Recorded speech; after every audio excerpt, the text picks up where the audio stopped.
Dear students, welcome to our YouTube channel biology by Deepak Nain. और आज हमारा जो टॉपिक ऑफ डिस्कशन रहेगा वो रहेगा how would you distinguish experimentally between alcohol and carboxylic acid. Experimentally तो क्या करेंगे, रिएक्शन करवा देंगे। रिएक्शन विद सोडियम कार्बोनेट और सोडियम बाइकार्बोनेट।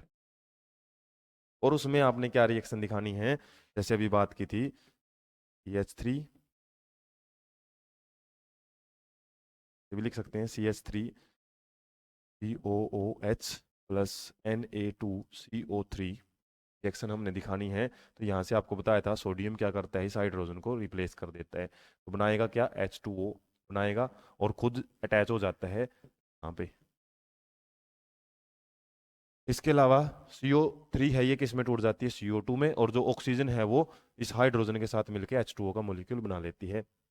इस तरीके से हमारा क्या बनता है, यहाँ पे सोडियम आ जाता है तो सोडियम एसीटेट बन जाता है, H2 और CO2 निकलती है। जबकि हम अल्कोहल के साथ रिएक्शन दिखाएंगे इसकी, CH3 CH2OH और सोडियम कार्बोनेट के साथ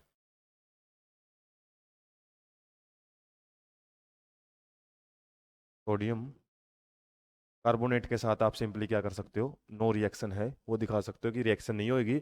और यदि हुई भी है रिएक्शन हमारी यहाँ पे, सिंपली क्या है, यहाँ पे CO2 गैस है वो इवोल्व नहीं होती है। तो evolution of CO2 can be tested by CaOH2, मतलब कैल्शियम हाइड्रोक्साइड से हम इसको टेस्ट कर सकते हैं। और CO2 का रिलीज, ये याद रखना आपने, कौन ही देता है, केवल इथेनोइक एसिड ही देता है। इसके अलावा ऑक्सीडाइजिंग एजेंट की डेफिनेशन आपसे पूछी हुई है, क्या होते हैं ऑक्सीडाइजिंग एजेंट, जो किसी दूसरे को ऑक्सीजन है वो दे देते हैं या फिर दूसरे में से हाइड्रोजन है उसको रिमूव करवा देते हैं। कहने का मतलब ये खुद है ना, ये रिडक्शन में जाते हैं, खुद का इनका रिडक्शन हो जाता है।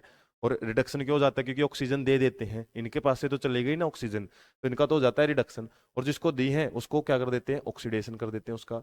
और ये ऑक्सीडेशन करवाते हैं किसी और का, इसलिए इनको ऑक्सीडाइजिंग एजेंट बोला जाता है। एग्जाम्पल हमने पढ़े थे, क्या था, K2Cr2O7 पोटेशियम डाइक्रोमेट और KMnO4 पोटेशियम परमैंगनेट, ये दो ऑक्सीडाइजिंग एजेंट है, आप याद रख सकते हो।